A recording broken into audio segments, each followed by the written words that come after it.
Black 11-year-old billionaire girl seat stolen by white passenger. Seconds later, flight is grounded. The plane jolts violently as the captain's voice cuts through the cabin with chilling finality. This aircraft is returning to the gate. Security will be boarding.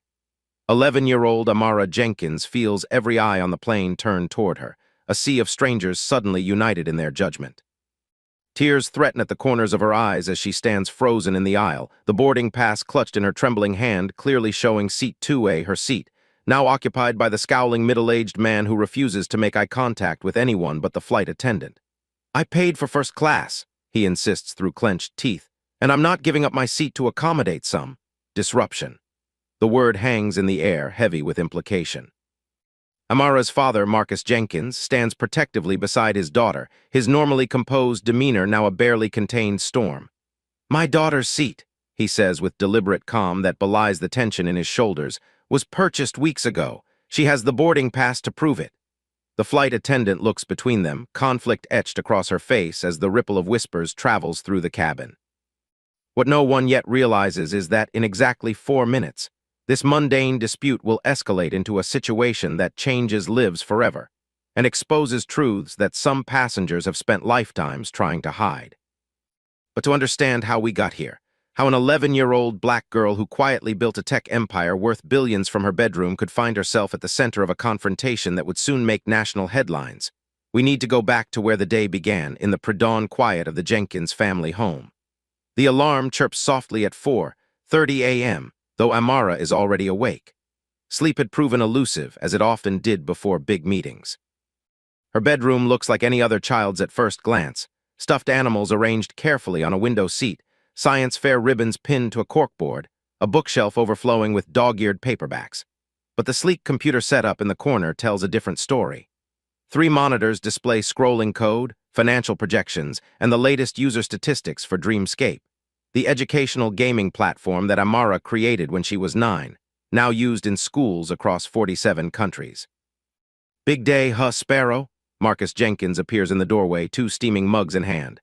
The childhood nickname still fits her somehow, this small, quick-minded girl who soars higher than anyone expects. Amara accepts the hot chocolate gratefully. "Nervous," she admits. "The Suntech investors are old school, they expect someone different." Marcus sits on the edge of her bed, his own coffee forgotten as he studies his daughter's face. At 48, he's learned to read the subtle signs of her anxiety, the way she tucks her hair behind her ears repeatedly, the slight furrow between her brows. "They expect someone who doesn't look like me," Amara clarifies, meeting her father's eyes directly. This is their unspoken understanding, the reality they navigate daily in the world of tech and finance. A black girl from Detroit isn't exactly what pops into people's heads when they hear tech billionaire. "Then today's the day their heads get rewired," Marcus says simply. A former electrical engineer who left his corporate job to support his daughter's growing company, he's learned that sometimes the most powerful thing he can do is acknowledge the truth without letting it become a barrier. "You're not walking into that room to prove you belong there. You're walking in because they need what you've built." Amara nods, drawing strength from the absolute certainty in her father's voice. In the soft morning light, with her NASA pajamas and the stuffed penguin she's had since she was 3, she looks like any other kid. Few would guess that the algorithm she developed in this very room revolutionized how children with learning differences interact with educational material, or that her company's valuation had crossed the billion-dollar threshold 6 months ago. "San Francisco, here we come," she says, attempting a smile that doesn't quite reach her eyes.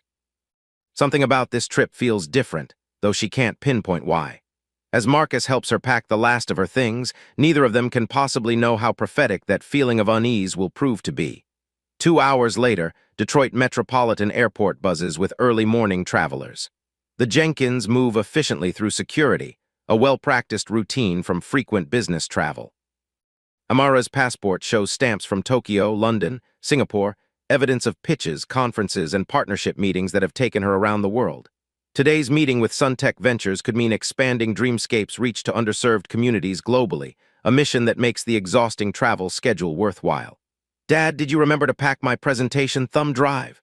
Amara asks suddenly, pausing in the middle of the terminal. Marcus pats his breast pocket with a knowing smile. "Right here, plus the backup in my carry-on and another uploaded to the cloud. Triple redundancy, just like you taught me." This small exchange, the child reminding, the parent reassuring, captures the unique dynamic between them. Their roles often shift and blend. Sometimes Marcus is the protective father, sometimes he's the supportive executive to Amara's visionary CEO. They've learned to dance between these identities seamlessly, each filling in the gaps for the other. At the gate, Amara reviews her presentation notes while Marcus makes a phone call to their driver in San Francisco. Around them, the usual airport tableau unfolds, business travelers hammering away on laptops, families corralling excited children, solo travelers lost in books or podcasts. No one pays particular attention to the unassuming father-daughter pair, and that's exactly how they prefer it. Amara's company has been featured in business magazines and tech blogs, but they've carefully guarded her privacy, limiting photos and public appearances. Her innovations, not her age or appearance, are what she wants the world to focus on. Now boarding Group A for Flight 1382 to San Francisco. The announcement crackles over the speakers. Marcus gathers their things as Amara tucks her tablet into her backpack. "Ready, Sparrow?" He asks, the question layered with meaning beyond just the boarding call. Amara takes a deep breath, squares her shoulders beneath her neat blazer, custom-tailored but still unmistakably designed for a child, and nods. "Ready." They join the line, boarding passes in hand. Amara's ticket shows seat 2A, a window seat in first class. Though Marcus could easily afford first-class tickets for both of them, he's deliberately booked himself in economy, 3 rows behind the divider. These small decisions are part of the careful balance they maintain, providing Amara the comfort she needs for important business trips while teaching her the value of money and privilege. "I'll be right back there if you need anything," Marcus reminds her as they reach the front of the line. "Just push the call button or text me." Amara nods, straightening her posture as she hands her boarding pass to the gate agent. There's a subtle shift in her demeanor now, a composure that settles over her like a cloak. Marcus recognizes it as her business mode, the same poised presence she brings to boardrooms and investor meetings. "Welcome aboard, Ms. Jenkins," the gate agent says, scanning her pass with a warm smile that falters only slightly upon realizing the passenger's age. "Enjoy your flight to San Francisco." Amara thanks her politely and steps onto the jet bridge, unaware that the carefully controlled world she and her father have built is about to collide with forces they couldn't have anticipated.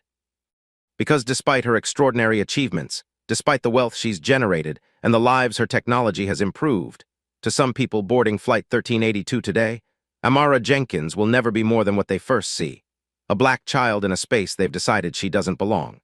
The first-class cabin of Flight 1382 gleams with the muted luxury of leather seats and extra legroom. Amara moves confidently toward seat 2A, her small carry-on rolling behind her.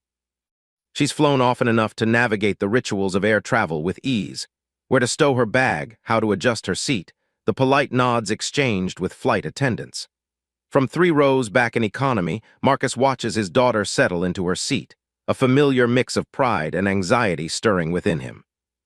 Every time Amara steps away from his protective presence, he feels it, that catch in his throat, the silent prayer that the world will see her as he does. Brilliant, deserving, and so much more than the sum of others' expectations. The steady stream of passengers continues boarding. A distinguished-looking woman in her 60s takes the aisle seat across from Amara, offering a cordial smile that Amara returns. A young man with wireless earbuds claims the seat beside the woman, barely looking up from his phone. The atmosphere is tranquil, the usual pre-flight murmur creating a cocoon of white noise that allows Amara to review her presentation notes one final time.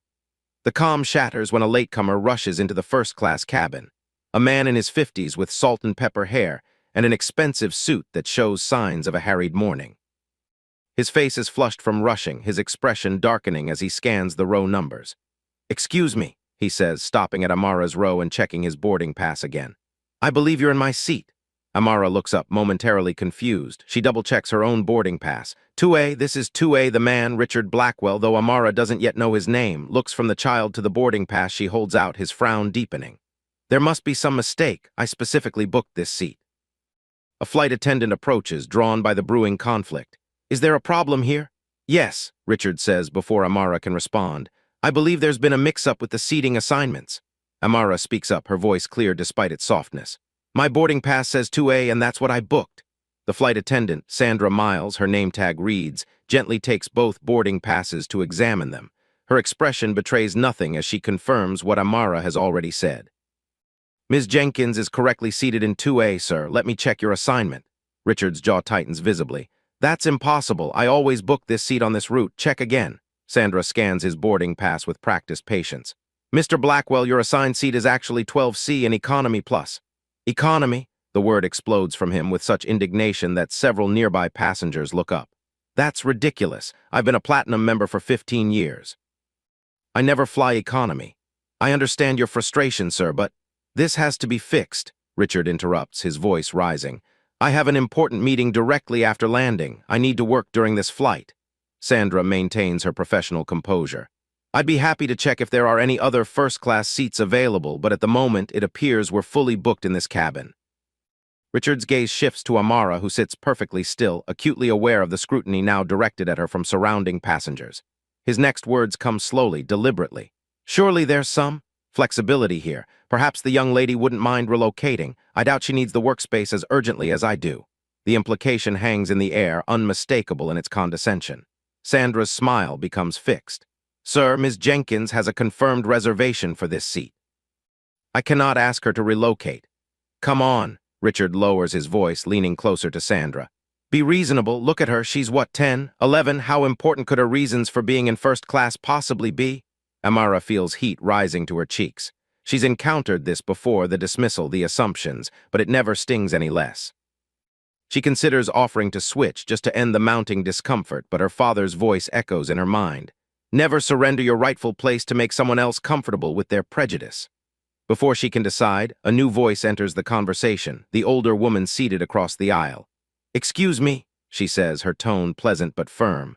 I couldn't help overhearing. Perhaps I might offer my seat.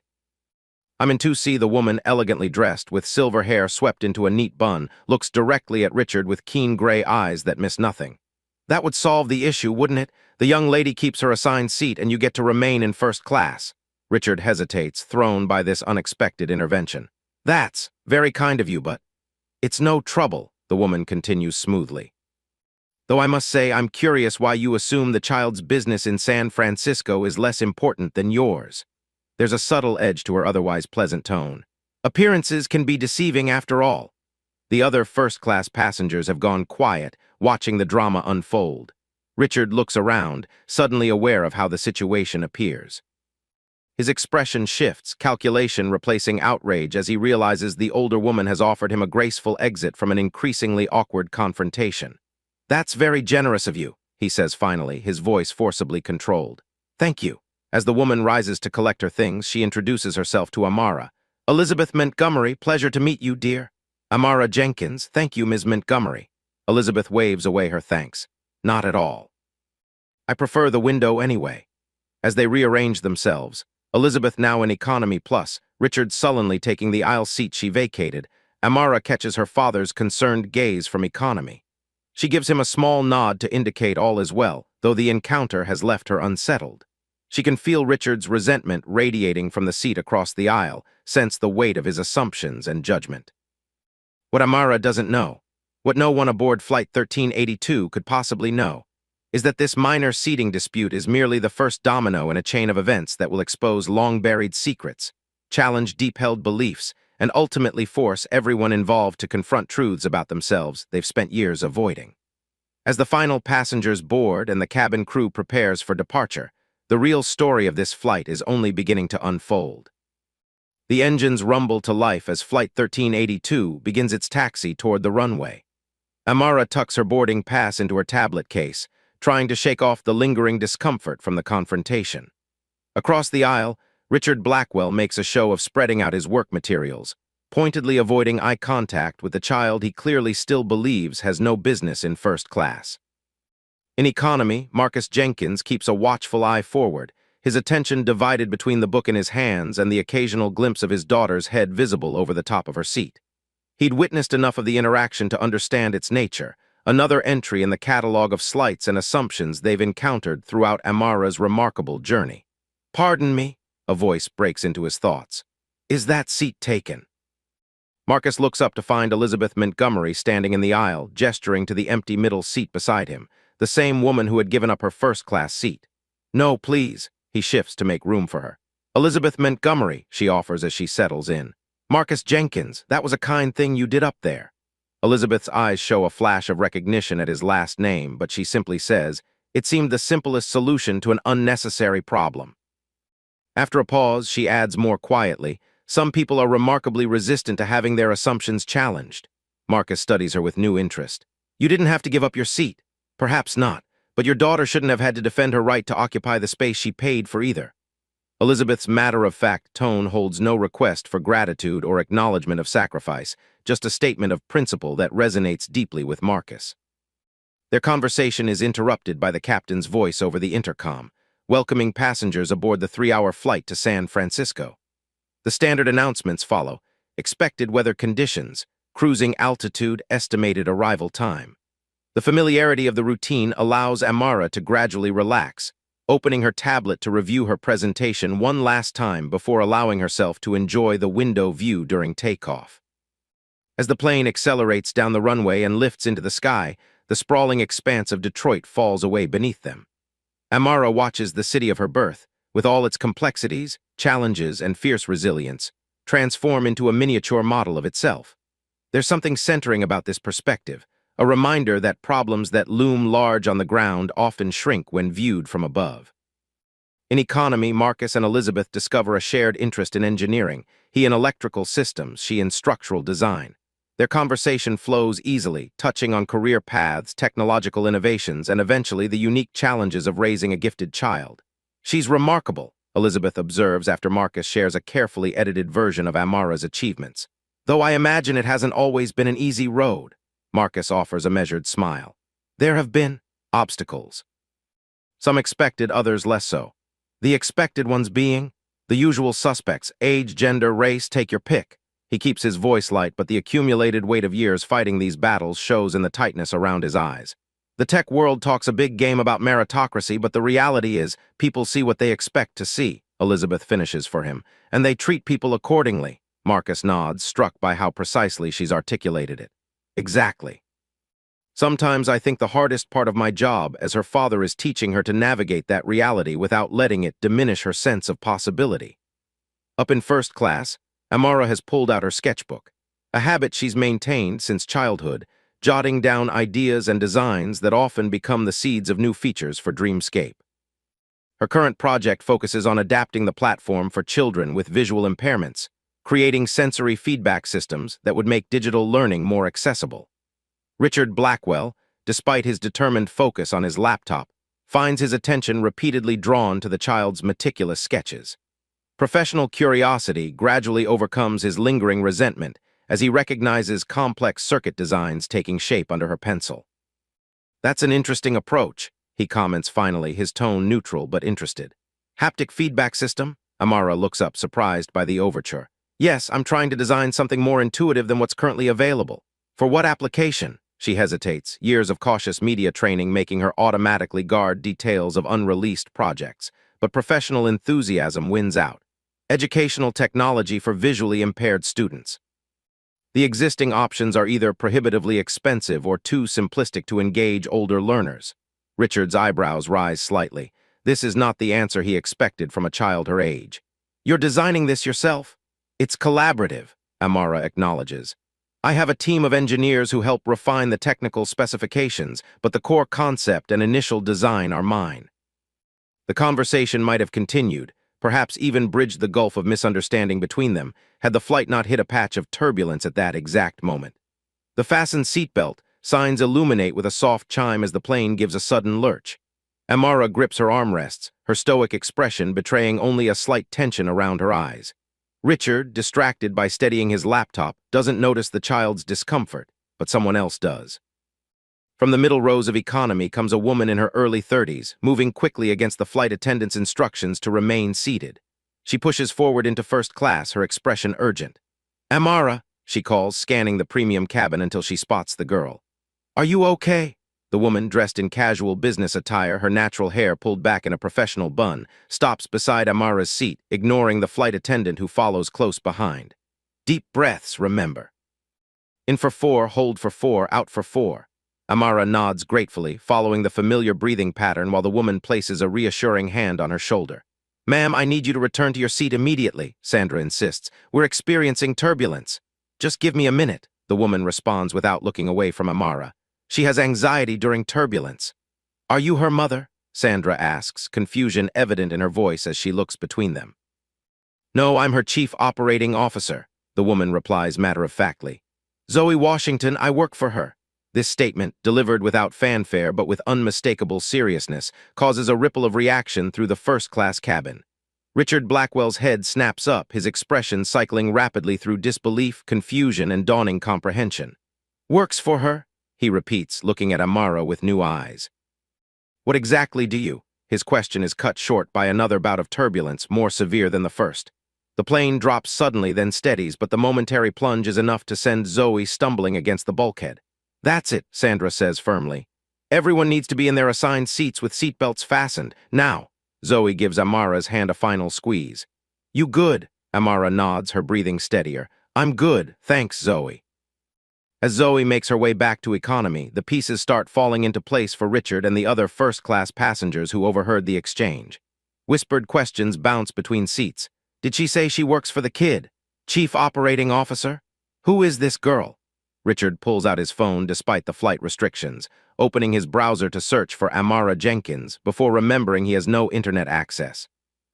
His expression has transformed completely, the dismissive annoyance replaced by intense curiosity and a dawning recognition that he may have seriously misjudged the situation. Meanwhile, in economy, Marcus has been watching the interaction with concern. Elizabeth notices his tension. Your daughter doesn't like flying, she asks gently. Just the turbulence, he explains. She's fine otherwise. Her COO usually travels with us for important meetings. She's good at helping Amara through the rough patches. Elizabeth processes this new information with a slight widening of her eyes, the only indication of her surprise. I see. Before they can continue, the captain's voice returns over the intercom, more serious than before. Ladies and gentlemen, we're experiencing some unexpected weather conditions. For your safety, we'll be diverting our route slightly to avoid the worst of the turbulence. Our flight time may be extended by approximately 20 minutes. Please remain in your seats with your seatbelts fastened until we've cleared this weather system. A collective groan rises from the passengers, quickly silenced by another jarring bump that sends a drink cart rattling in the galley. As the plane banks into its new course, no one aboard realizes that this minor weather delay is about to become the least of their concerns. Because 30,000 feet below, at San Francisco International Airport, security personnel are just receiving an alert that will change the trajectory of Flight 1382 in ways no one could anticipate. And the catalyst for this alert can be traced directly back to the seating dispute that had seemed so trivial just minutes earlier. The turbulence gradually subsides as Flight 1382 adjusts its course, leaving behind a cabin full of relieved passengers. Amara's breathing has returned to normal, her momentary anxiety replaced by mild embarrassment at having been the center of attention. She chances a glance across the aisle at Richard Blackwell, who now regards her with undisguised curiosity. So, he begins, closing his laptop to give her his full attention. You're that Amara Jenkins. She tilts her head slightly. I wasn't aware there were others. The unexpected touch of dry humor catches Richard off guard, eliciting a short laugh despite himself. Dreamscape, right? The educational platform. Amara nods, neither confirming nor denying her natural caution with strangers still in place. My nephew uses it, Richard continues. He has dyslexia. Your program has been, well, transformative for him, to be honest. Something in his tone, a genuine warmth that wasn't there before, causes Amara to relax slightly. I'm glad it's helping him. He went from hating school to looking forward to it. That's no small thing. Richard pauses, clearly wrestling with himself before adding, I owe you an apology. I made assumptions that were unfair. Before Amara can respond, a flight attendant, not Sandra, but a younger man named Michael, approaches with a tablet in hand, his expression professionally neutral, but with an underlying tension that immediately puts Amara on alert. Ms. Jenkins, he confirms quietly. The captain would like to speak with you. A flutter of alarm passes through her. With me? Why? He didn't specify, ma'am, if you'll just follow me to the cockpit. Richard's eyebrows shoot up. Is something wrong? Michael maintains his composed expression. Nothing to be concerned about, sir. Routine matter. But there's nothing routine about summoning a passenger to the cockpit mid-flight, and everyone involved knows it. Amara rises slowly, her mind racing through possibilities. Has something happened to her mother back in Detroit? Is there a problem with their connecting transportation in San Francisco? Should I get my dad? She asks, glancing back toward economy. The captain asked for you specifically, Michael replies, already moving toward the front of the aircraft. This way, please. As Amara follows him, she catches sight of her father, alert and watching. She gives him a small shrug to indicate her confusion, and he immediately unbuckles his seatbelt to follow. At the cockpit door, Michael knocks in a specific pattern before it opens to reveal Captain James Sullivan, a veteran pilot in his late 50s with the weathered face and steady demeanor of someone who has navigated countless challenging situations. "Ms. Jenkins," he greets her with a formal nod. "Thank you for coming up. I apologize for the unusual request." Behind her, Marcus arrives, slightly breathless. "What's going on? Why do you need to speak with my daughter?" Captain Sullivan takes in the protective father with a measuring glance. "Mr. Jenkins, I presume? Good, I'm glad you're here too. Please step inside for a moment. First Officer Chen will continue monitoring our systems." The cockpit is compact but state-of-the-art, glowing displays and instrumentation surrounding the pilot and co-pilot seats.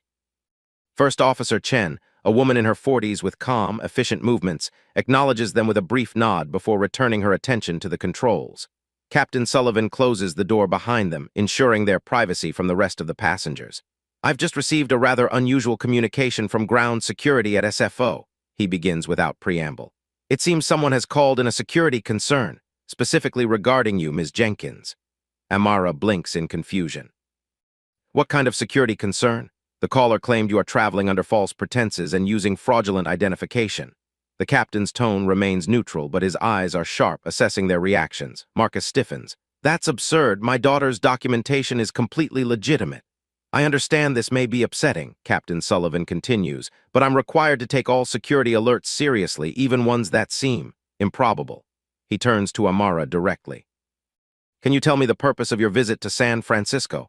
"Business meeting," she answers promptly. "With Suntech Ventures, they're considering a major investment in my company." "Your company," the captain repeats, his expression betraying nothing. "And that would be?" "Dreamscape Educational Technologies," Marcus interjects. "My daughter is the founder and CEO. She's presenting to their board this afternoon." Captain Sullivan absorbs this information, his gaze moving between father and daughter. "I see, and you have documentation confirming your identity in this meeting." Amara reaches for her tablet. "I have my passport, the meeting confirmation emails, and presentation materials. Also, my chief operating officer is on board, Zoe Washington, in economy. She can verify everything." The captain accepts the passport first, examining it carefully before returning it with a slight nod. "This appears to be in order. However, the security alert was quite specific."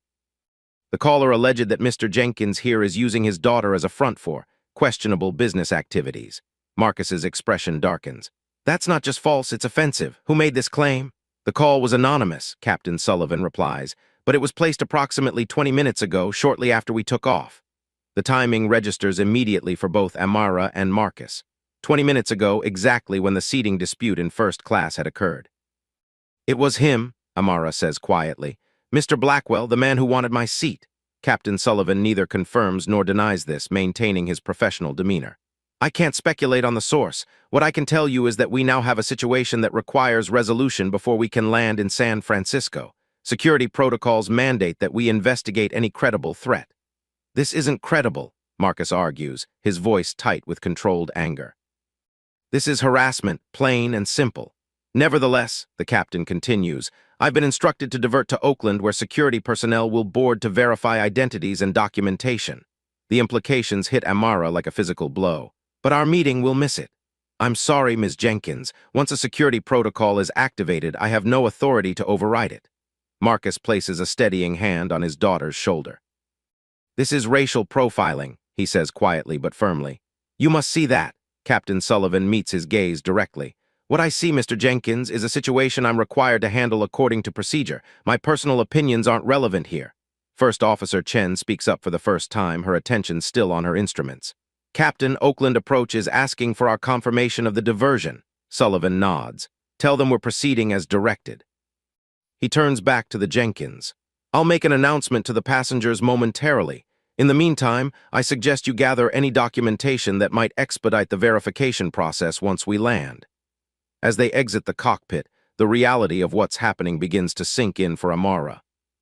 Years of careful work building her company, months of preparation for this specific meeting with investors who could help bring Dreamscape to underserved communities globally, all potentially derailed because one man couldn't accept that a black child belonged in first class. The injustice of it burns in her throat as she returns to her seat, where Richard Blackwell watches her approach with renewed interest. "Everything all right?" he asks, seemingly genuinely concerned. Before she can answer, the captain's voice comes over the intercom. "Ladies and gentlemen, this is Captain Sullivan. Due to a security matter that requires attention, we will be diverting to Oakland International Airport. Upon landing, security personnel will board the aircraft to address this situation. We ask for your patience and cooperation during this process. Flight attendants, prepare the cabin for arrival." A wave of confused murmurs sweeps through the plane. Richard's expression shifts from curiosity to alarm as he processes the announcement. "Security matter? What's happening?" Amara meets his gaze directly, her young face suddenly showing a maturity beyond her years. "Someone called in a false security alert about me. They claimed I'm traveling under fraudulent identification." The color drains from Richard's face. "What? Who would do that?" Amara doesn't answer, but her steady gaze speaks volumes. Behind her, Marcus has returned to his seat in economy, where he's explaining the situation in hushed tones to Elizabeth Montgomery and Zoe Washington. The news spreads quickly through the cabin, whispered speculations, worried glances, passengers checking their watches and calculating how this delay will impact their plans. As the plane begins its descent toward Oakland, the full consequences of this chain of events have yet to unfold. What began as a petty seating dispute has escalated into a security incident that will force confrontations with prejudice, privilege, and power that no one aboard Flight 1382 could have anticipated when they boarded in Detroit just hours ago. And for Amara Jenkins, child prodigy, tech innovator, and now the center of a controversy not of her making, the real test of her resilience is only just beginning. The plane jolts violently as the captain's voice cuts through the cabin with chilling finality. "This aircraft is returning to the gate. Security will be boarding." 11-year-old Amara Jenkins feels every eye on the plane turned toward her, a sea of strangers suddenly united in their judgment. Tears threaten at the corners of her eyes as she stands frozen in the aisle, the boarding pass clutched in her trembling hand, clearly showing seat 2A, her seat, now occupied by the scowling middle-aged man who refuses to make eye contact with anyone but the flight attendant. "I paid for first class," Richard Blackwell insists through clenched teeth, "and I'm not giving up my seat to accommodate some disruption." The word hangs in the air, heavy with implication. Amara's father, Marcus Jenkins, stands protectively beside his daughter, his normally composed demeanor now a barely contained storm. "My daughter's seat," he says with deliberate calm that belies the tension in his shoulders, "was purchased weeks ago. She has the boarding pass to prove it." The flight attendant looks between them, conflict etched across her face as the ripple of whispers travels through the cabin. In this moment of heightened tension, with all eyes on the confrontation unfolding in first class, no one notices the subtle shift in Elizabeth Montgomery's expression as she watches from several rows back. A calculation, a decision forming behind her carefully neutral facade. No one sees Zoe Washington's hand tighten around her phone, thumb poised over a contact labeled emergency protocol. And no one, least of all Richard Blackwell himself, realizes that his impulsive phone call during the turbulence has set in motion events that will expose secrets far more damaging than a simple case of prejudice. As Flight 1382 begins its approach to Oakland International Airport, the atmosphere in the cabin has transformed. What began as a routine morning flight now crackles with tension. Passengers whisper among themselves, casting furtive glances toward Amara, whose straight-backed posture and composed expression reveal nothing of the turmoil within. In economy class, Marcus speaks urgently with Zoe. "Call Diane," he instructs, referring to their company's legal counsel. "Tell her what's happening and have her contact someone at the Oakland field office. We need to get ahead of this." Zoe nods, already typing on her phone despite the restrictions on electronic devices. As Dreamscape's COO, she's accustomed to handling crises, though usually of the technical or financial variety, not this personal attack on the company's young founder. Beside them, Elizabeth Montgomery listens quietly, her keen eyes missing nothing. "You believe this is deliberate," she observes, not a question but a statement. Marcus glances at her, weighing how much to share with this stranger who has already shown unexpected kindness. "It would be quite a coincidence otherwise." "Indeed." Elizabeth's voice holds a note of something Marcus can't quite identify, not quite anger, not quite resignation, but a complex blend of both. History has a way of repeating itself when we fail to acknowledge its patterns. Before Marcus can respond, the captain's voice returns. "Flight attendants, prepare for landing." The descent into Oakland is smooth despite the circumstances, the plane touching down with barely a bump before taxiing toward a remote area of the airport, away from the main terminals. Through her window, Amara can see several official vehicles waiting, airport security, police, even what appears to be an FBI agent in a dark suit. "This is insane," Richard mutters from across the aisle, watching the same scene unfold. All this for a simple verification check. Amara turns to him, her voice low but clear. "There's nothing simple about it when you're the one being questioned." Richard shifts uncomfortably, avoiding her direct gaze. The transformation in his demeanor since learning of her identity has been remarkable, from dismissive condescension to awkward contrition. But Amara finds no satisfaction in this change. She's seen it too many times before, the sudden respect that comes only after her achievements are made known, as if her humanity alone weren't enough to warrant basic courtesy. The plane comes to a complete stop, and Captain Sullivan's voice addresses them one final time. "Ladies and gentlemen, we have arrived at Oakland International Airport. Please remain seated with your seatbelts fastened until security personnel have completed their procedures. I appreciate your continued patience and cooperation." The main cabin door opens, and 3 individuals board, 2 airport security officers and the FBI agent Amara had spotted from the window. They confer briefly with Sandra and Michael before Sandra approaches Amara's seat. "Ms. Jenkins," she says quietly, "the officers would like to speak with you and your father. If you'll come with me, please." Amara rises with the dignity that has become her armor in difficult situations. As she moves toward the front of the plane, Marcus joins her from economy, placing a supportive hand on her shoulder. Together, they follow Sandra to the galley area where the officers wait. The FBI agent steps forward. "Ms. Jenkins, Mr. Jenkins, I'm Special Agent Tanya Rodriguez. I understand there's been a security concern regarding your identities and travel purposes." Marcus speaks first, his tone respectful but firm. "A concern based on a false report, Agent Rodriguez. My daughter is traveling to San Francisco for a legitimate business meeting. We have all necessary documentation to verify our identities and purpose." Agent Rodriguez nods, her expression professional but not unkind. "I understand this is disruptive, sir.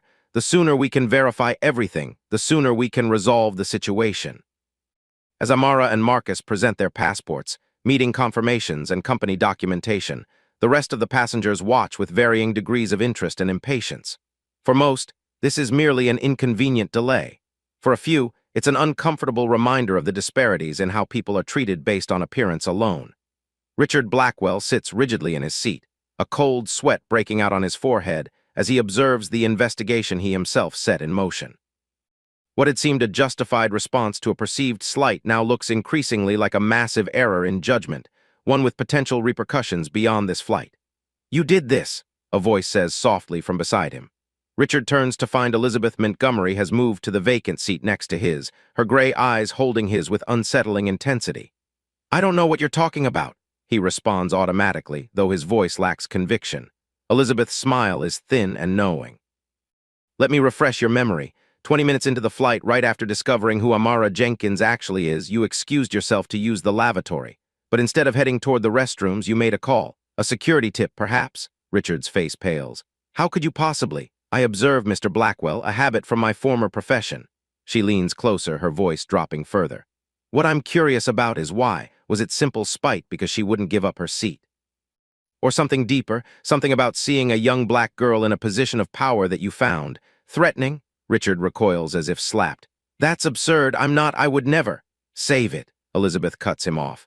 "What interests me now is what you plan to do about the situation you've created." Before Richard can respond, a commotion at the front of the plane draws their attention.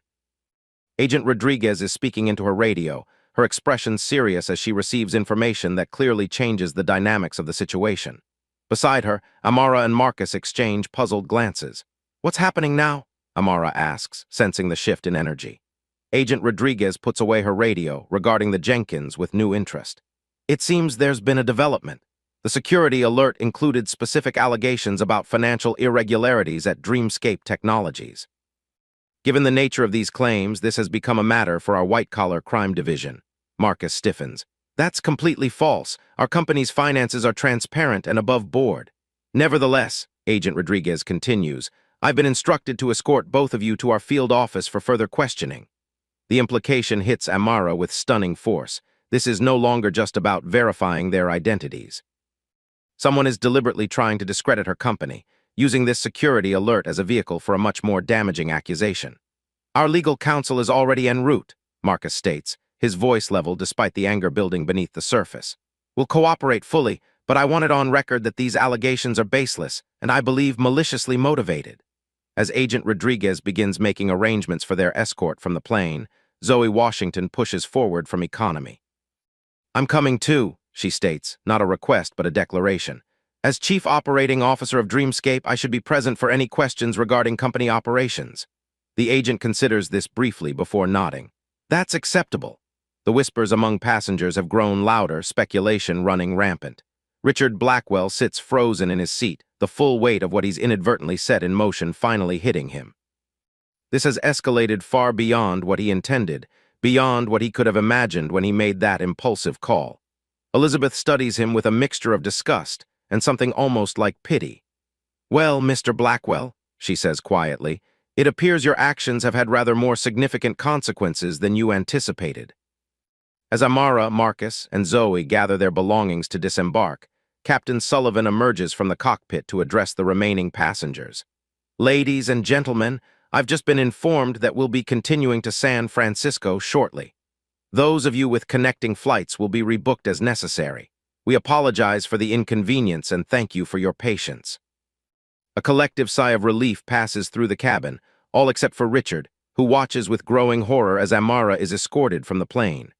The child's face is a mask of composure, but as she passes his seat, she pauses momentarily, her dark eyes meeting his. "I hope your meeting goes well, Mr. Blackwell," she says softly, no accusation in her tone, just a simple statement that somehow cuts deeper than any reproach could have. And then she's gone, leaving Richard to face not only the curious stares of fellow passengers, but the much more devastating confrontation with his own conscience. What none of them realize, not Amara, not Marcus, not Richard, and not even the observant Elizabeth Montgomery, is that the most shocking revelations of this day are still to come. Because when the Jenkins family's attorney arrives at the FBI field office, she'll bring information that connects this incident to a much larger pattern, one that will trace back to power players in the tech industry who have been working behind the scenes to discredit and derail Dreamscape for reasons that have nothing to do with prejudice and everything to do with profit. The stage is now set for a confrontation that will test not just Amara's resilience, but the very foundations of justice in a system that too often favors power over truth. The Oakland FBI field office hums with efficient activity, a stark contrast to the charged emotional atmosphere surrounding Amara, Marcus, and Zoe as they're escorted through security checkpoints.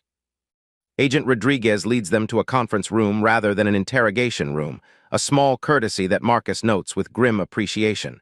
"Please make yourselves comfortable," she says, gesturing to the chairs around a polished table. "I'll need to gather some additional materials before we continue." As soon as the door closes behind her, Zoe turns to Marcus. "Diane's 20 minutes out. She's bringing the full financial audit from last quarter and has already contacted the Suntech board to explain the situation." Marcus nods, his attention on Amara, who sits unnaturally still, her usual animation replaced by a guarded watchfulness. "You doing okay, Sparrow?" he asks gently. She meets his eyes. "I'm fine." The words are steady, but Marcus recognizes the slight tremor in her hands as she arranges her tablet and documents on the table, the same tremor she gets before major presentations or difficult meetings. Not fear exactly, but the physical manifestation of her mind working overtime, processing scenarios, calculating responses. "Remember what we always say," he reminds her softly. "We can only control our own actions and reactions," she finishes. "I know, Dad." A ghost of a smile touches her lips before fading. "But this is different. This isn't just about me now. It's about Dreamscape, about everything we've built." Zoe reaches across the table to squeeze Amara's hand. "And we've built it solid. Whatever they throw at us, the foundation holds." The door opens again, and Agent Rodriguez returns with a colleague, an older man with salt-and-pepper hair and the weathered face of someone who's seen too many cases end badly. "This is Special Agent Donovan from our Financial Crimes Division," she introduces him. "He'll be leading this portion of the investigation." Agent Donovan takes a seat across from them, placing a thick folder on the table. "I understand your attorney is en route," he begins without preamble. "We can wait if you prefer, but in the interest of resolving this quickly, we could start with some basic questions." Marcus exchanges glances with Zoe before nodding. "We have nothing to hide." "Ask your questions." "Very well. Donovan opens the folder. The alert we received contained specific allegations regarding financial improprieties at Dreamscape Technologies, particularly concerning the movement of funds between several offshore accounts and the company's main operating accounts. Can you explain the purpose of these international transactions? The question is precise enough to confirm Marcus's suspicion. This isn't a random accusation, but a targeted attack from someone with inside knowledge of their operations. Those transactions, he explains evenly, are part of our global education initiative. We partner with schools in developing countries to provide our platform at subsidized rates. The accounts you're referring to handle the currency conversions and local disbursements necessary for those programs. Agent Donovan makes a note. And these programs are fully documented. Extensively, Zoe interjects. Every transaction is tracked, audited, and reported in our quarterly SEC filings. We maintain transparency as a core corporate value. The questioning continues along these lines, detailed inquiries about specific financial operations that reveal whoever made the allegations has access to information not readily available to the public. Throughout, Amara remains mostly silent, listening intently but speaking only when directly addressed. Her youth makes her presence in this federal investigation all the more striking. A child CEO defending her company against accusations that could destroy everything she's built. 40 minutes into the questioning, the door opens again, and a woman strides in with purposeful energy. Diane Chen, Dreamscape's chief legal counsel, impeccably dressed and radiating controlled ferocity. I apologize for the delay, she says, placing her briefcase on the table.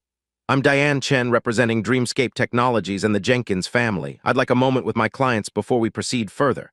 Agent Donovan nods. Of course, we'll step out briefly. Once the agents leave, Diane turns to the group, her expression grave. This is worse than we thought. The allegations aren't random. They're too specific, too informed. Someone with access to our financial structures is behind this. An insider? Zoe asks, alarmed. Possibly, or someone who's hacked our systems. Diane pulls out her tablet. But that's not all. I did some digging on the flight here. This isn't an isolated incident. She turns the screen toward them, showing a series of news articles and financial reports. 3 other minority-founded tech startups have faced similar allegations in the past 6 months, all just before major funding rounds or expansion announcements. All were temporarily derailed by investigations that ultimately found no wrongdoing. Marcus leans forward, scanning the information with growing concern. You think we're being targeted as part of a pattern? I know we are, Diane confirms, and I think I know why. TechCore Ventures. The name sends a chill through the room. TechCore, one of the largest technology investment firms in the country, known for aggressive acquisition strategies and ruthless competitive tactics. They approached us last year, Amara recalls quietly. Wanted to buy Dreamscape. For about a third of its value, Marcus adds. We declined. Diane nods grimly. All the companies targeted had one thing in common. They'd refused buyout offers from TechCore or its subsidiaries. Shortly after, they all faced anonymous accusations that triggered federal investigations. Zoe curses under her breath. So this isn't just about Blackwell and his prejudice. He was just the convenient trigger. He made the call, Diane confirms, but the specific financial allegations came from somewhere else. Someone was waiting for an opportunity, and he handed it to them. Amara has been quiet, absorbing this information with the focused intensity that those who know her recognize as her problem-solving mode. We need proof, she says finally. Not just patterns, but concrete evidence connecting TechCore to these false allegations. Diane's expression softens slightly as she looks at the young CEO. That's exactly what I've been working on, and I think we might have a lead. She pulls up another document on her tablet. One of TechCore's senior VPs was on your flight today. The revelation lands like a thunderbolt. Marcus straightens in his chair. Who? Elizabeth Montgomery. The name hangs in the air for a long moment as they process this information. Elizabeth, the older woman who had given up her first-class seat, who had sat beside Marcus in economy, engaging him in seemingly friendly conversation. The woman who had observed everything with those keen gray eyes, missing nothing. She never mentioned. Marcus begins, then stops, realizing the naivety of his assumption that she would have identified herself. Of course she didn't, Diane says, but here's where it gets interesting. According to my sources, Elizabeth Montgomery submitted her resignation to TechCore yesterday, effective immediately. No explanation given. The implication is clear but confusing. If Montgomery was part of TechCore's scheme, why resign just before it came to fruition? And if she wasn't involved, what did her presence on the flight mean? Before they can explore this further, the agents return. Diane immediately shifts into professional mode, presenting the documentation she's brought and skillfully redirecting the questioning to focus on the pattern of targeted accusations against minority-founded tech companies. What you're suggesting, Agent Donovan says after reviewing the materials, would constitute corporate espionage and potential securities fraud. Those are serious allegations. No more serious than the ones leveled against my clients, Diane counters smoothly. The difference is, I've provided substantial evidence supporting our claims. The dynamic in the room has shifted subtly but significantly. What began as an investigation of Dreamscape has transformed into something more complex, a potential investigation into TechCore's practices and the systematic targeting of minority-owned businesses. As the agents confer quietly in the corner, Amara watches them with a clarity beyond her years. She understands now that what happened on Flight 1382 was never really about a seating dispute or even about Richard Blackwell's prejudice. Those were merely the visible symptoms of a much deeper, more insidious problem, the lengths to which powerful interests will go to maintain control of industries they consider their exclusive domain.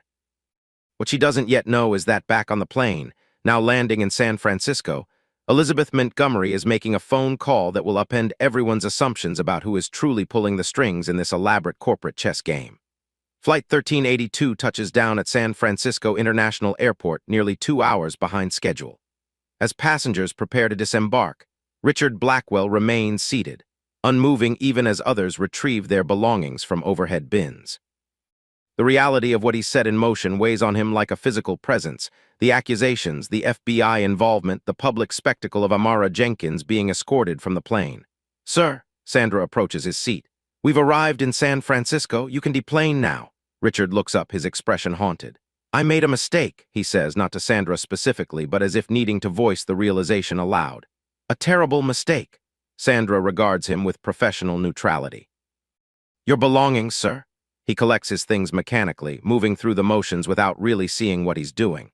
As he steps into the aisle, he notices Elizabeth Montgomery waiting near the exit, speaking quietly into her phone. Something about her posture, alert, authoritative, catches his attention. This isn't the same pleasant, older woman who gave up her seat. There's a steel in her bearing that he hadn't noticed before. Their eyes meet briefly as he approaches the exit. Elizabeth ends her call, studying him with an unreadable expression. "Mr. Blackwell," she acknowledges with a slight nod. "Ms. Montgomery," he hesitates, then asks, "Do you think they'll be all right? The Jenkins, I mean?" Elizabeth's smile is enigmatic. "I believe they're more capable than most people give them credit for." After a pause, she adds, "Though I wonder if you'll be all right once the full story comes to light." Before Richard can respond, she's gone, moving swiftly through the jet bridge toward the terminal. Her cryptic words follow him as he makes his way to baggage claim, adding to his growing sense that there are dimensions to this situation he doesn't yet comprehend. At the Oakland FBI field office, the atmosphere has shifted dramatically. Agent Donovan returns to the conference room with Agent Rodriguez and a third individual, a stern-looking woman in her 50s introduced as Assistant Director Keller. "Ms. Jenkins, Mr. Jenkins," Keller addresses them directly, "after reviewing the documentation provided by your counsel and conducting some preliminary verification, we believe your company may indeed have been targeted as part of a larger pattern of corporate malfeasance." Marcus maintains his composure, though relief flickers briefly in his eyes. "What happens now?"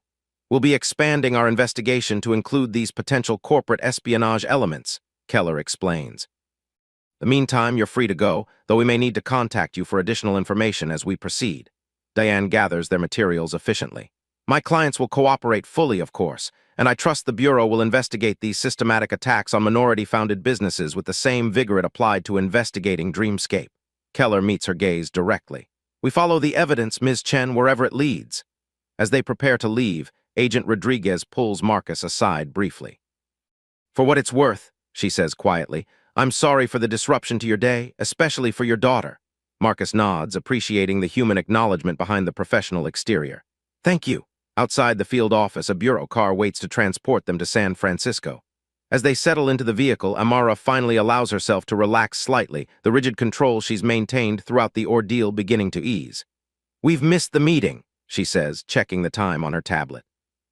"Suntech's board won't wait." Zoe shakes her head, a smile playing at the corners of her mouth.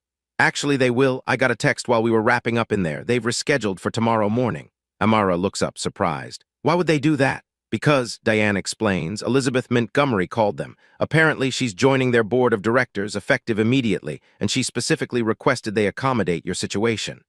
The revelation stuns them all into momentary silence. Elizabeth Montgomery, TechCore VP until yesterday, witness to everything that happened on Flight 1382, now suddenly on Suntech's board. I don't understand, Marcus says finally. Whose side is she on? Diane's phone chimes with an incoming message. She reads it, her eyebrows rising slightly. According to this, she's on ours. She's just sent documentation to the FBI confirming TechCore's systematic targeting of minority-founded tech companies, including internal memos, emails, and financial records. She's a whistleblower, Amara realizes, the pieces falling into place. That's why she resigned from TechCore. She was gathering evidence.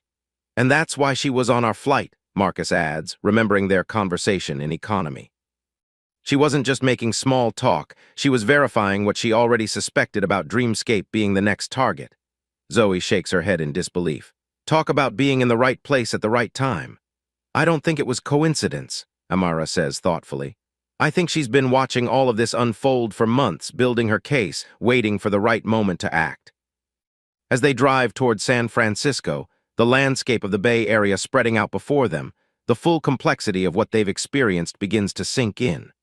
What started as a simple seating dispute had revealed layers of prejudice, corporate corruption, and systemic targeting of minority entrepreneurs, but also unexpected allies and the power of standing firm in the face of injustice. For Amara, the day's events have reinforced what she's always known, that her path as a young black female CEO would never be straightforward, that obstacles would arise from directions she couldn't anticipate, but that persistence and integrity ultimately matter more than the barriers others try to place in her way. What she doesn't yet know is that the most revealing confrontation is still to come, because Richard Blackwell, consumed by guilt and a desperate need to make amends, is waiting at their hotel in San Francisco, with revelations that will connect the final dots in this elaborate web of corporate manipulation and personal prejudice. The St. Regis San Francisco welcomes the Jenkins party with the discreet efficiency that characterizes luxury accommodations. As they check in, the front desk manager informs them that a Mr. Richard Blackwell has been waiting in the lobby for the past hour, requesting to speak with them. Richard Blackwell, Marcus repeats, exchanging glances with Zoe and Diane. From the flight?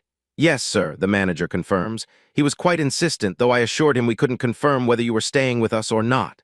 Marcus's expression hardens. Tell him. I'll see him, Amara interrupts quietly. When the adults turn to her in surprise, she adds, I want to hear what he has to say.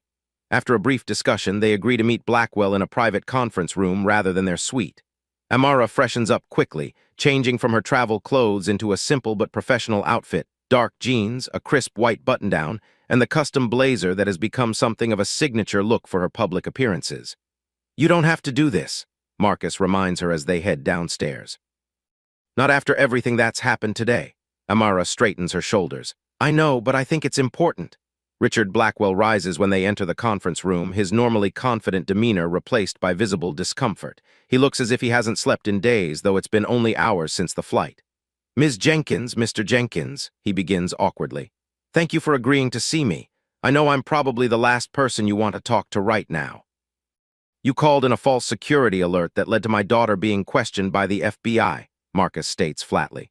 So yes, this wouldn't have been my first choice of evening activities. Richard winces at the directness but doesn't deny it. I did, and there's no excuse for my behavior, none. He takes a deep breath. But there's something you should know, something that doesn't justify what I did but might help explain the larger situation you found yourselves in. Diane steps forward.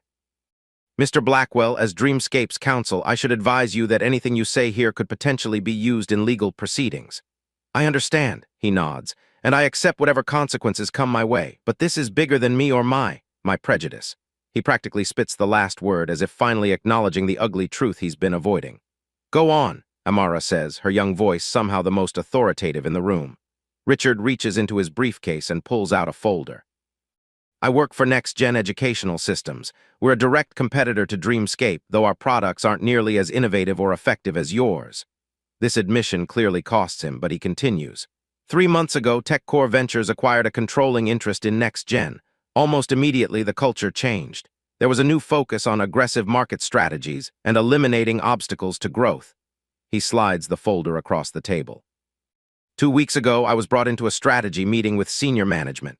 They outlined a plan to discredit several competing educational technology companies, with Dreamscape at the top of the list. The plan included everything from spreading rumors about financial irregularities to questioning the authenticity of your role as CEO. Marcus opens the folder, scanning its contents with growing anger. You were planning this all along. Me personally, Richard clarifies, though the distinction offers little comfort. I wasn't part of the planning team, but I was aware of it, and when I saw you on the flight today, he trails off, the implication clear. You saw an opportunity, Amara finishes for him, her voice steady despite the hurt beneath it. You decided to help implement their plan. Richard nods miserably. I told myself it was just business, that I was protecting my company's interests, but the truth is. He finally meets Amara's eyes directly. The truth is, when I saw you in that first-class seat, something in me couldn't accept it. Not because of anything you did, but because of what you represent. Success achieved in ways that challenge everything I've been taught about how the world works and who gets to succeed in it. The brutal honesty of this admission silences the room. For all the corporate machinations and economic motivations underlying the day's events, this simple truth stands starkly revealed, the personal prejudice that made Richard a willing participant in a larger scheme. What changed? Diane asks finally. Why are you telling us this now? Richard's expression shifts, a complex mixture of shame and resolve. Watching you being escorted off that plane, seeing the dignity with which you handled a situation that I created out of spite and bias. He shakes his head. And then after we landed, I received a call from our CEO. He was furious, not because I'd done something unethical, but because it hadn't worked. Because Elizabeth Montgomery had apparently blown the whistle on the entire operation. So this is damage control, Zoe suggests skeptically. Trying to get ahead of the story before it breaks. No, Richard insists. This is me trying, however inadequately, to right a wrong. Documents in that folder prove NextGen's involvement in the conspiracy against Dreamscape and the other targeted companies. Emails, meeting minutes, strategy documents, everything you need to corroborate what Elizabeth Montgomery has already reported to the authorities. Marcus examines the materials more carefully. This could be useful to the FBI investigation. That's the idea, Richard acknowledges. I've already contacted Agent Rodriguez to arrange a formal statement tomorrow morning. He turns back to Amara. None of this excuses what I did. The corporate conspiracy created the conditions, but my own prejudice made me a willing participant. I can only say that I'm sorry, and that I'll do everything in my power to make amends, starting with providing evidence against the company I work for. Amara studies him with the thoughtful intensity that has become her hallmark. Why did you really give up your seat to Ms. Montgomery on the plane? Was it because she offered, or because you wanted to distance yourself from what you'd started? The question catches Richard off guard, perceptive in a way that reminds him yet again that he's dealing with no ordinary 11-year-old. Both, he admits after a moment. I was uncomfortable with what I'd done, but not uncomfortable enough to try to stop it, not until I saw the consequences firsthand. Amara nods, accepting this complex truth without comment. She rises from her seat, signaling the end of the meeting. Thank you for the information, Mr. Blackwell. We'll make sure it reaches the appropriate authorities. As Richard gathers his things to leave, Amara adds, one more thing. You mentioned your nephew uses Dreamscape, the one with dyslexia. Richard looks up, surprised she remembered this detail from their brief conversation on the plane. Yes, it's been transformative for him. Tell him we're releasing an update next month with enhanced features for users with dyslexia. Beta testing showed a 40% improvement in reading comprehension and engagement. He might want to sign up for early access. With that, she turns and walks out, leaving Richard staring after her in stunned silence. Outside the conference room, Marcus catches up to his daughter. You didn't have to do that. Tell him about the update. Amara shrugs slightly. His nephew deserves the best tools available, regardless of his uncle's actions. After a pause, she adds, besides, that's what Dreamscape is about, making education accessible to everyone, even when the world isn't fair. As they head back to their suite to prepare for tomorrow's rescheduled meeting with Suntech, Marcus marvels once again at his daughter's capacity for wisdom beyond her years. Through all the challenges of this extraordinary day, the prejudice, the false accusations, the corporate conspiracy, Amara has maintained not just her composure but her fundamental commitment to the mission that drives her work. What started as a confrontation over an airplane seat has exposed layers of bias and corruption that might otherwise have remained hidden. And in doing so, it has also revealed something else, the remarkable resilience of a child who refuses to let others' limitations define her path forward. The next morning dawns clear and bright over San Francisco Bay, the city's iconic skyline etched against a brilliant blue sky. In the Jenkins Hotel suite, preparations for the Suntech meeting are underway with the focused efficiency that characterizes Dreamscape's operations. Amara reviews her presentation one final time, the familiar material grounding her after yesterday's turbulence. Zoe coordinates with their local team, ensuring all technical requirements for the demonstration are in place.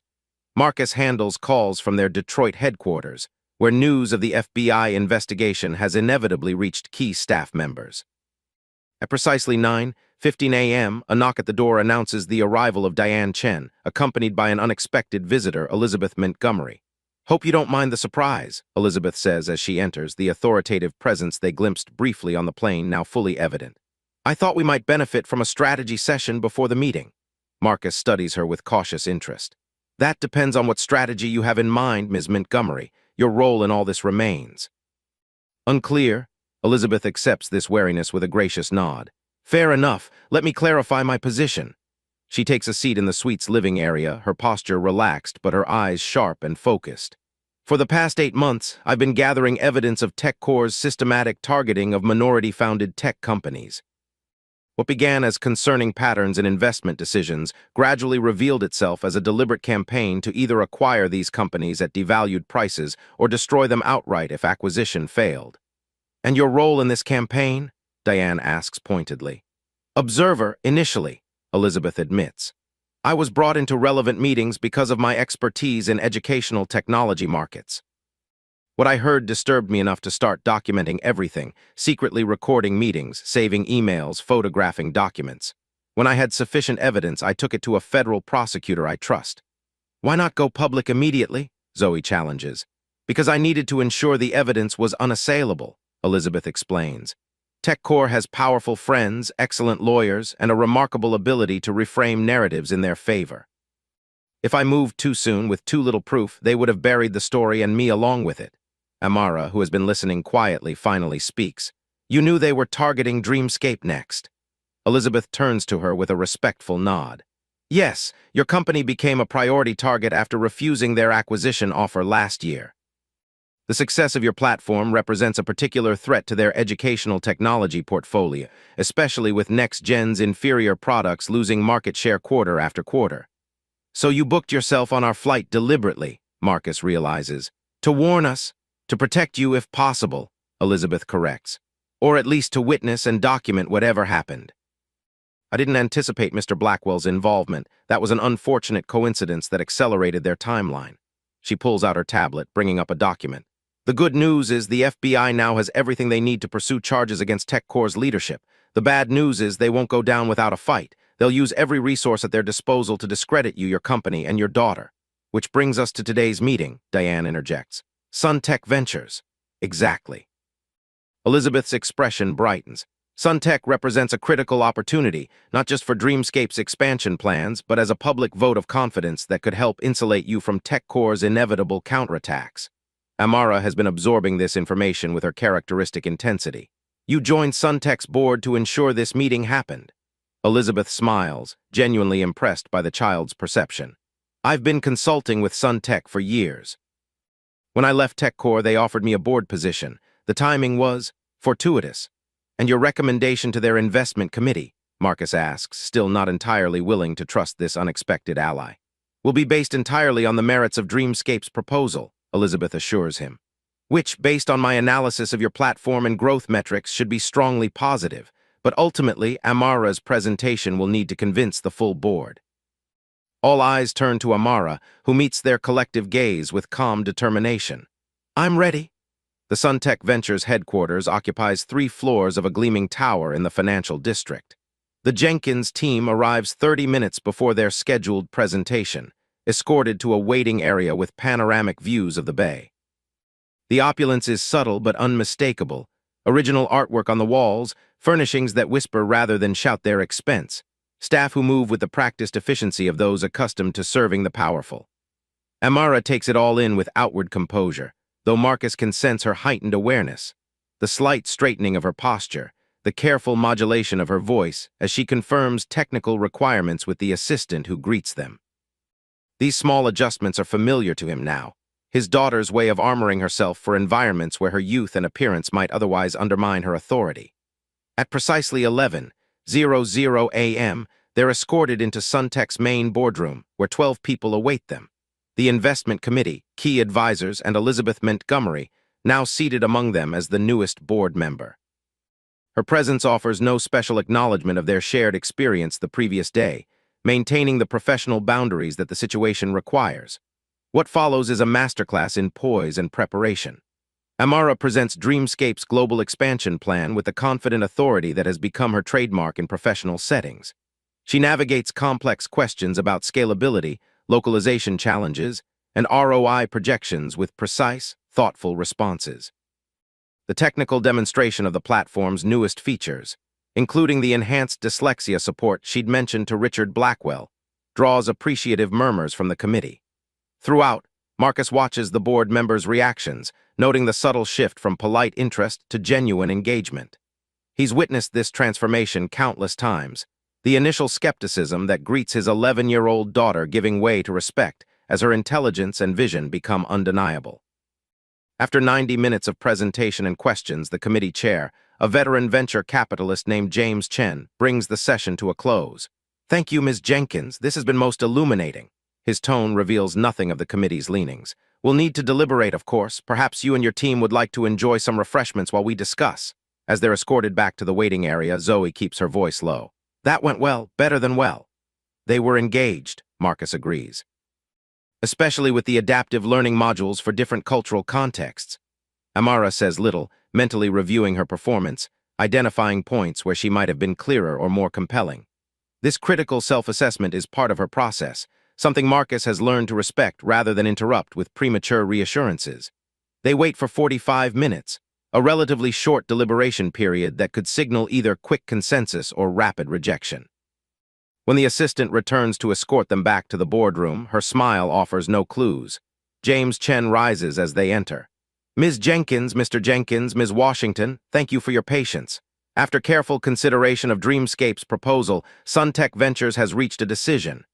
He pauses, a practiced moment of tension before continuing. "We would like to offer full funding for your global expansion initiative, with an additional allocation for accelerated development of your accessibility features." The relief that washes through the room is palpable.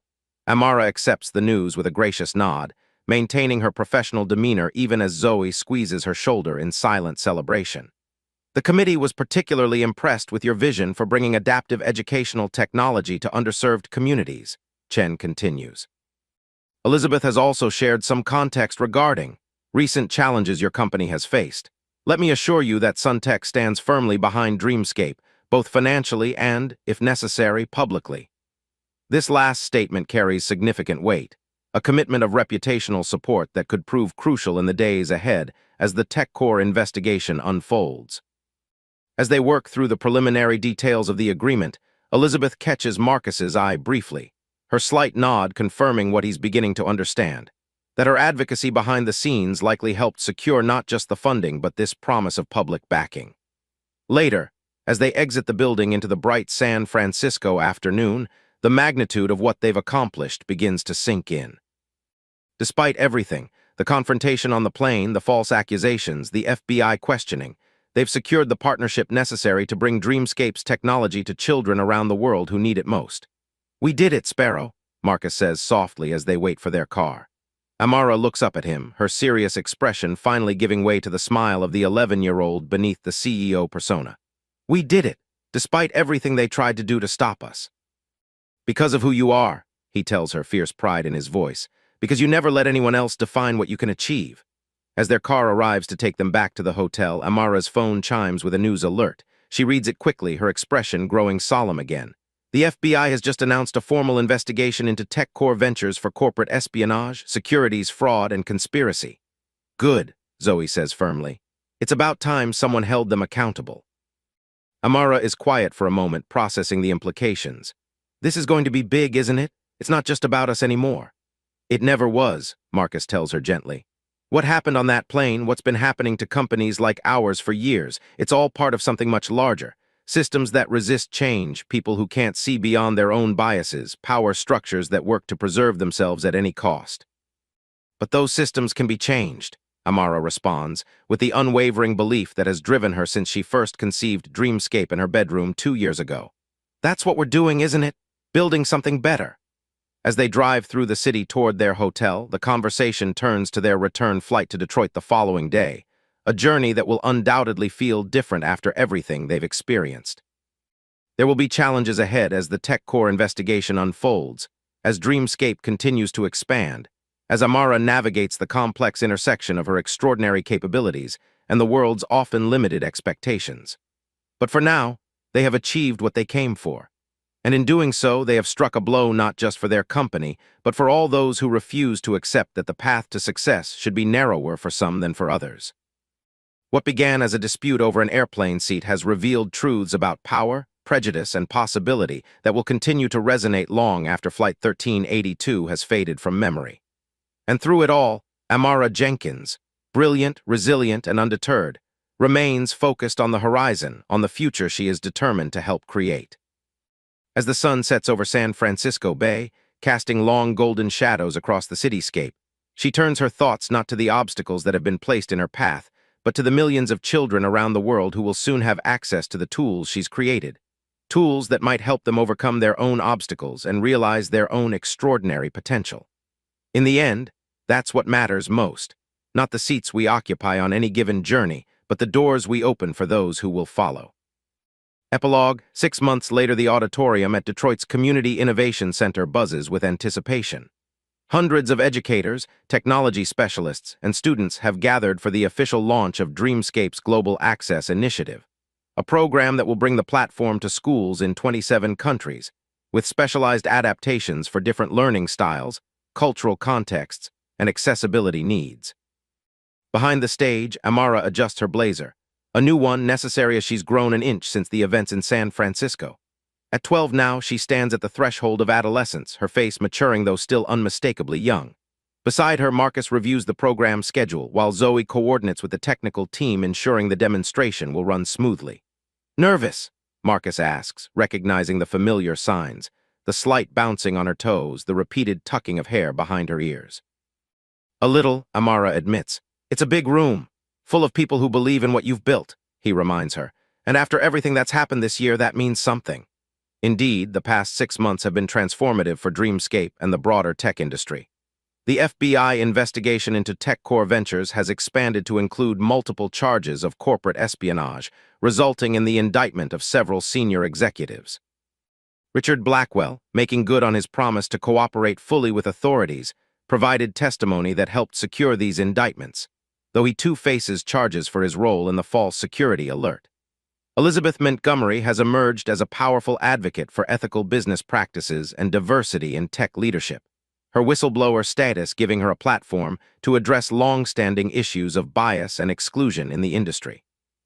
Her regular appearances before congressional committees and industry forums have kept the conversation about these issues in the public consciousness.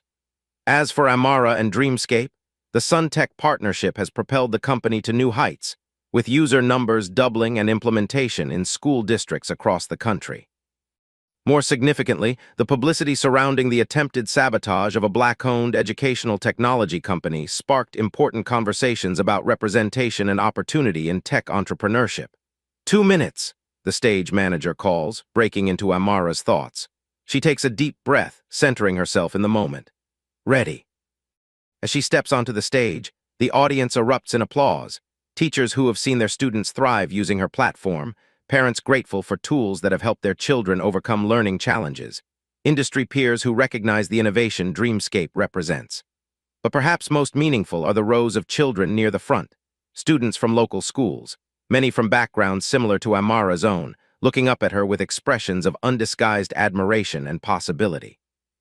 "Thank you," she begins, her voice clear and confident in the microphone. 6 months ago, Dreamscape faced a crisis that threatened everything we've built. What began as a dispute over an airplane seat exposed a larger pattern of bias and obstruction that has affected many innovative companies founded by people from underrepresented groups in tech. She pauses, surveying the attentive faces before her.